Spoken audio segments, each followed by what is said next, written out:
আসসালামু আলাইকুম এভরিওয়ান, স্বাগত জানাচ্ছি আমার সেন্ট মার্টিনের পার্ট 1 ভিডিও দেখার জন্য। এখন আমি কক্সবাজার থেকে টেকনাফের উদ্দেশ্যে রওনা হচ্ছি। তো আমি হোটেল থেকে চেক আউট করে নিয়েছি 4:30টার দিকে। এখন অনেক ভোর, সো অনেক বেশি ভয়ও লাগছে। আর আমরা একটা সিএনজি রিজার্ভ করে নিয়েছি। এই সিএনজিটা আমাদেরকে টেকনাফে নামাবে না, এর আগেই নামিয়ে দিবে। সেখান থেকে আবার আমাদেরকে একটা সিএনজি নিয়ে টেকনাফ পর্যন্ত যেতে হবে। আমরা যে সিএনজিটা রিজার্ভ করেছি এটা আমাদের কাছ থেকে 1000 টাকা নিয়েছে। সো ভিউয়ার্স, এখন আমরা মেরিন ড্রাইভের রোড দিয়েই টেকনাফ দিকে চলে যাব। আর এখন অনেক সকাল হয়ে আসছে আর এত বেশি বাতাসে বসাই যাচ্ছে না। আপনারা ফুল জার্নিটা এনজয় করবেন। আর এখনও যারা আমার চ্যানেলটাকে সাবস্ক্রাইব করেনি, অবশ্যই লাইক, শেয়ার অ্যান্ড সাবস্ক্রাইব করে আমার পাশেই থাকবেন।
আমরা কক্সবাজার থেকে যে সিএনজিতে এসেছিলাম সেই সিএনজি আমাদেরকে টেকনাফ থেকে কিছুটা দূরে নামিয়ে দিয়েছে।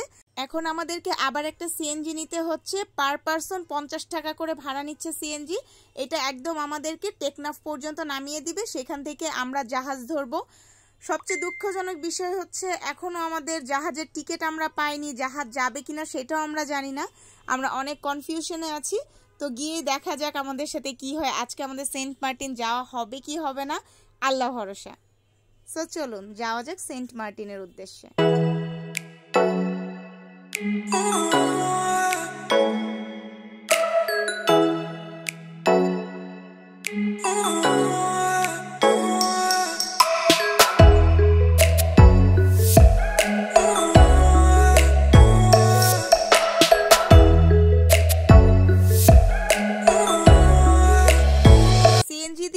এখন আমরা চলে যাচ্ছি টিকিট কাউন্টারের সামনে। আমরা টিকিট পাই কিনা সেটা নিয়ে অনেক বেশি সন্দেহ। সো আমরা টিকিট কাউন্টারের সামনে অনেক বেশি ভিড় দেখতে পাচ্ছি। আল্লাহ জানে আজকে আমরা টিকিট পাবো কিনা। আর আমি ব্যাগ ট্যাগ নিয়ে কাউন্টারের সামনে দাঁড়িয়ে আছি। আলহামদুলিল্লাহ অবশেষে আমরা টিকিটটা পেয়ে গিয়েছি। আর আমি কেয়ারি সিনবাদের টিকিটটা পেয়েছি। পার পারসন রিটার্ন টিকিট সহ 850 টাকা করে নিয়েছে। সো আমাদের জার্নিটা যেন ভালো হয়, আপনারা সবাই অনেক বেশি দোয়া করবেন। আর এখনও যারা আমার চ্যানেলটাকে সাবস্ক্রাইব করেননি, অবশ্যই চ্যানেলটাকে সাবস্ক্রাইব করে আমার পাশে থাকবেন।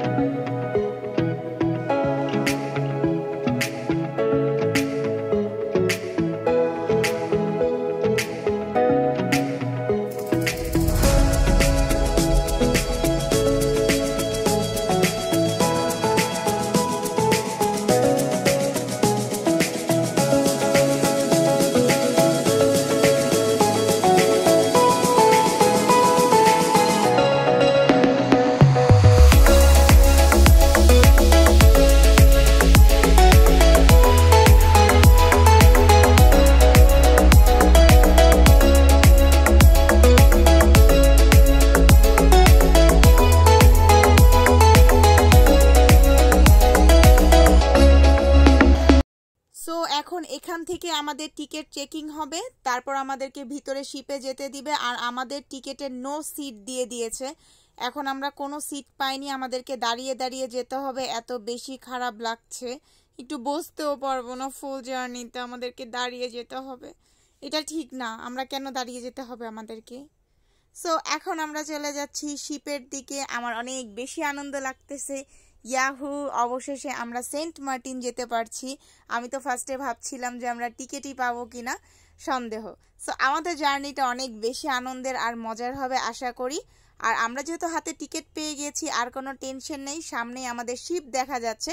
সো এখন আমি আমাদের শিপে উঠে যাব। আর প্লিজ দয়া করে এখনও যারা আমার চ্যানেলটাকে সাবস্ক্রাইব করেননি, লাইক, শেয়ার অ্যান্ড সাবস্ক্রাইব করে আমার পাশেই থাকবেন। আর অবশ্যই আমার ফুল জার্নিটা এনজয় করবেন।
এখন আমার সাথে অনেক চমৎকার একটা ভালো ঘটনা ঘটে গিয়েছে।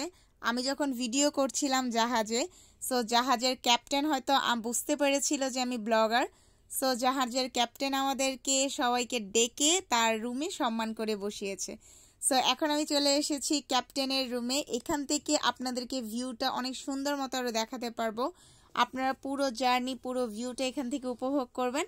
আর আমি ক্যাপ্টেনের রুমটাও আপনাদেরকে দেখাচ্ছি, আর বাহিরের যে ভিউ সেটাও দেখাবো। এখানে দুইটা ক্যাপ্টেন বসে আছে, তারা অনেক শান্তশিষ্টভাবে জাহাজটা চালিয়ে সেন্ট মার্টিনের উদ্দেশ্যে রওনা হচ্ছে।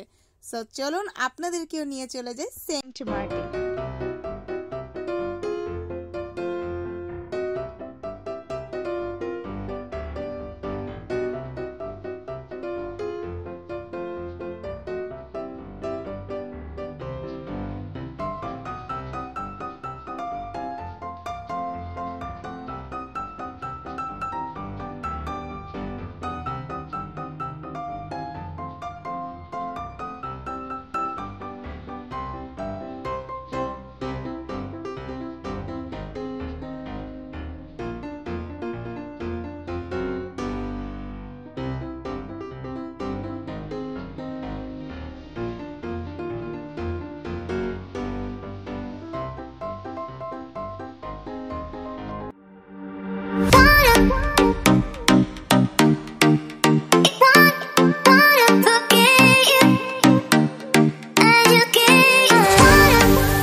আজ এই পর্যন্তই। কক্সবাজার থেকে সেন্ট মার্টিন যাওয়ার আমার এই জার্নিটা আপনাদের কাছে একটুও ভালো লেগে থাকলে অবশ্যই লাইক, শেয়ার অ্যান্ড সাবস্ক্রাইব করে দিবেন। আর সেন্ট মার্টিনের পার্ট 2 দেখার জন্য অনুরোধ রইল।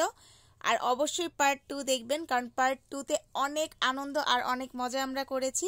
সো সবাই ভালো থাকবেন, সুস্থ থাকবেন। নেক্সট ভিডিও নিয়ে আবার আপনাদের সামনে হাজির হব।